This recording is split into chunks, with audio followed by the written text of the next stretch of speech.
you're still going to give Kamara the ball. Especially, I think they're going to move him to the slot more because I think that's what they really want to do. Because aside from him and Mike Thomas, who was catching every goddamn thing. Shout out to Keyshawn Johnson. Shout out to USC for not recruiting him. Yeah, when I found out, I was like, wait, bro, he's from L.A. and he went to Ohio State and USC didn't offer him? The fuck? Yeah, Keyshawn talked about that. He was like, he wasn't really highly recruited, stuff like that. And he kept telling people to, like, look at him. And because he's his nephew, they're like, yeah, I don't know. I'm skeptical, blah, blah. Because he doesn't 4.57. He's not fast. But he plays faster. And but right now, he's a top 5 receiver in the league. He has like 40 targets and 38 catches. Damn, that's crazy. Yes. Like, it's insane. And he's going to get to start sitting next to Keyshawn at Thanksgiving while Keyshawn Jr. is in his room baking. Because we all but know. He's at Nebraska. No, he transferred from Nebraska. No, he got pulled out. I don't even know if he's playing anymore. He left Nebraska and went somewhere else. I think Oregon State or He took a year off. He left Nebraska. So he's back at school now this year. He transferred from Nebraska. He's not at Nebraska. No, he was pulled out of Nebraska like instantly after that happened. They brought him home. He was pulled out of school. Well, I knew that, but I thought he just transferred Nebraska completely. So he would, if anything, he would be somewhere now. I don't know. I guess I could look it up. Yeah, look that up because I don't think he lost. He might just be kicking it with Diddy and Snoop, son, chilling. Yeah, because they're not thinking about what could have happened, dominating intramural 7-on-7 somewhere, probably a Nike football league near you. He would have been getting mad catches at Boise State, but whatever, you know. I don't understand why more 4 or 5-star guys don't want to go to Boise State. Like, you're gonna play, and if you're trash, everyone's gonna know it. But you're gonna play. Like, shout out to A.J. Richardson, redshirt senior, making one-handed catches and shit all season. Like, Boise State's the perfect place to go for, like, a bunch of dope California recruits who have to wait 2 or 3 years to get on the field. They can just go to Boise State and start out right away. I don't understand it. But, you know, they got Jalen Walker, former Lawndale High standout, and he's playing cornerback, doing his thing. I think he plays some safety, too. But, yeah, shout out to Boise State, man. Shout out to Kentucky, too, for being the 13th ranked team in the country. Holy shit. But anyway, I have a take a tangent. Pete, are you actually listening, or you just? I'm trying to answer this question, but it looks like Keyshawn Johnson Jr. was supposed to be transferred to Arizona. Yeah. But there's a picture of him on Nebraska's sideline like last week. But there's like CBS sports profiles for him at both Arizona and Nebraska, so I don't think anyone knows where he's at. APB? But yeah, man, the only thing I was going to say is Mark Ingram is at that age where Alabama running backs all of a sudden deteriorate. Yeah, so like Alvin Kamara's they got Alvin Kamara at the perfect time. Yeah. And sometimes it comes earlier. Shout out to Trent Richardson. Shout out to Derrick Henry. Nah, Derrick Henry doesn't get the ball. They don't use him properly. Bro. We've been saying that for 2-3 years now. They're only giving him the ball 10 times. I and know, he's not doing bro. Anything. We've been saying he that, had a great playoff game. They are not giving him the ball. Mariota was the leading rusher, bro. I'm not giving up a Derrick Henry yet because I kind of want them to trade Carl Joseph for Derrick Henry. You might as well trade him. John Gruden clearly doesn't want Carl Joseph, so trade him. Every time I see the Cincinnati Bengals defensive line, I get upset. Because they, like, 3 of those guys, the Raiders all passed on, and now they're starters, and they're really good. Like, I'm hot. It's ridiculous. All right, next one. Richard Sherman says, sorry QBs are getting good because of the new rules. I am quoting him. I am quoting what Nick Wagner of ESPN.com said about. Yeah, I don't know what I'm saying. I'm basically quoting Richard Sherman according to ESPN. Yeah, he said, "quote You can't touch him, you can't tackle him, you can't hit him high, you can't hit him low, you can't knock him down to the ground, all that. You can't hit a receiver too high. You can't hit him low. You can't push him. You can barely press him. It's making it really difficult on teams to combat it because every rule in the book is designed to make sure you don't get them stopped. Albert Breer of the MMQB further highlighted numerous passing records that are being broken through the first 4 weeks of the NFL season, including cumulative yards, touchdowns, completion percentage, and overall points. That's crazy when you really think about it. When you really think about this game has been going on for so long, and now all of a sudden we're seeing all these rules that fans don't like, coaches don't like, players don't like, and they're clearly impacting the game and the pace of the game. At what point is enough? And at what point are our defenders going to get something? Get something as in what? Get a rule for them. They're not. They'll get their paycheck and they'll like it. So at what point are we just going to see practice dummies out there and just it's a passing league, see it on air? It's a passing Might as well league. just see it on air. It's like when you're playing NCAA football and you put the quarters to like 15 minutes and you go and use all your campus cheat code banners to like get unlimited timeouts and shit and just completely cheese throughout the whole game. So the defense gets embarrassed and the offense puts up gaudy numbers. That's all it is. And the ratings are probably higher than ever because people are watching and they're still complaining. So, there goes all your protesting.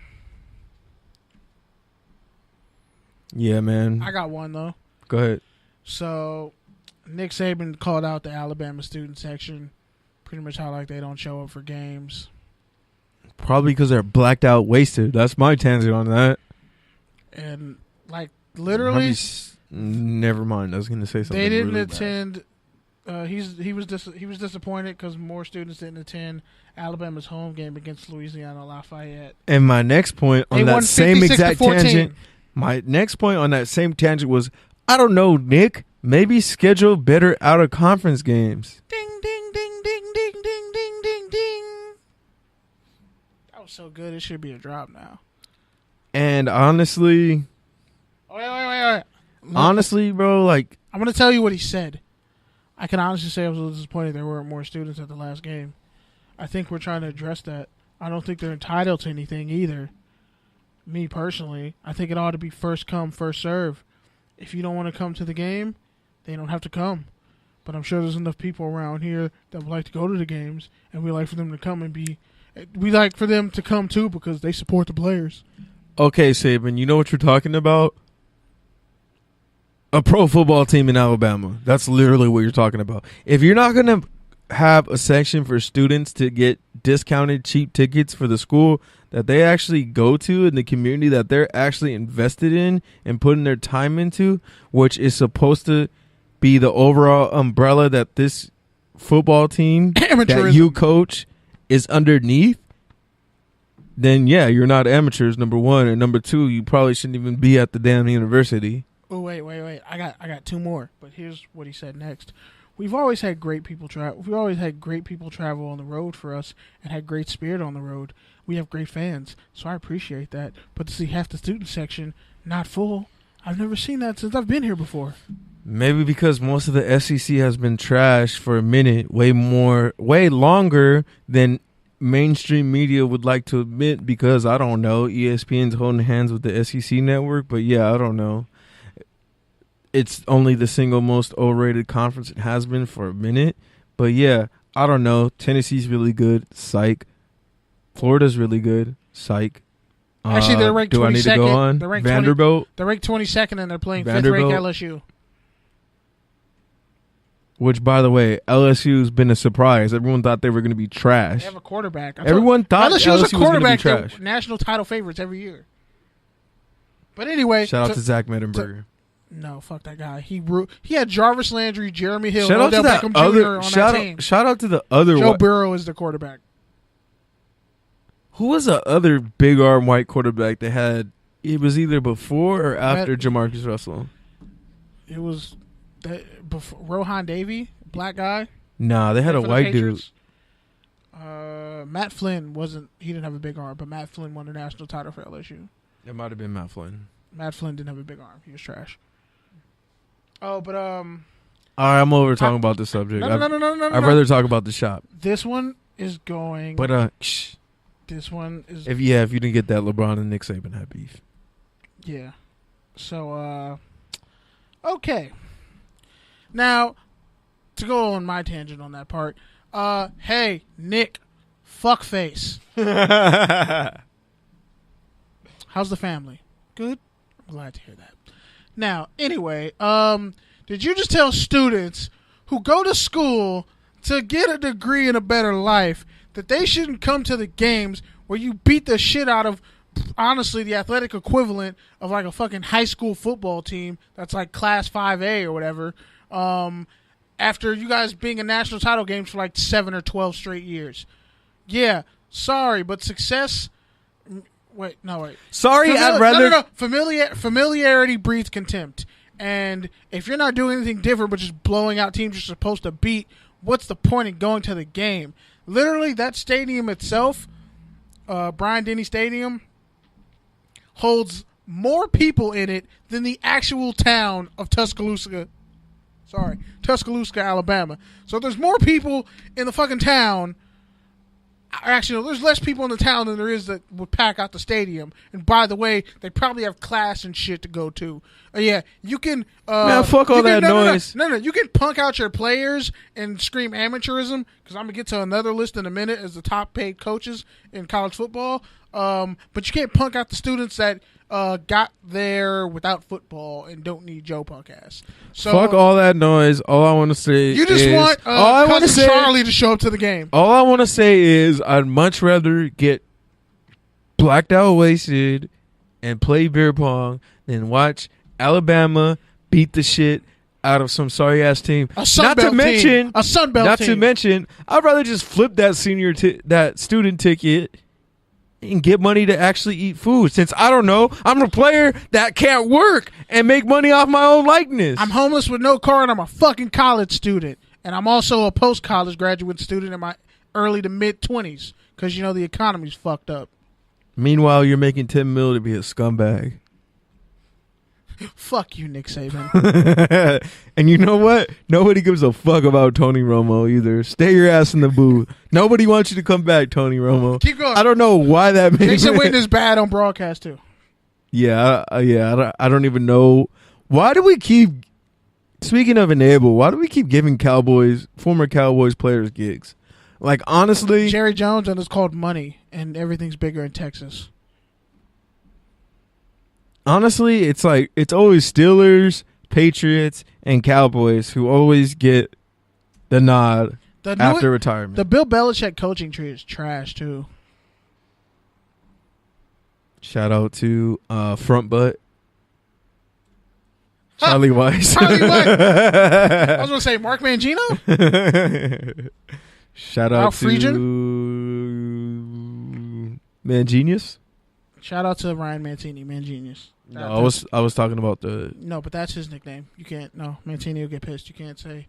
He's Mangenius. I actually give him Mangenius from Eric Mangini. Oh, okay. Never mind. Oh, wait a minute. This is going to be good. Because a couple weeks ago, I brought up the most profitable universities. Man, nobody gives a fuck about this, dude. No. I'm coming to a point. Nobody gives a fuck about this. But they should. Because they should know. Yeah, what's his face? Nobody cares, bro. No. Let me get to it real quick. Okay, there we go.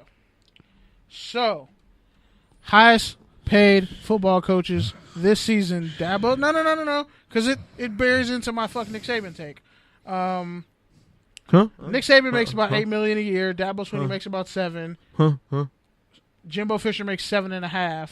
Bro, nobody gives a fuck. Okay, I say this to say this. And let's talk about it.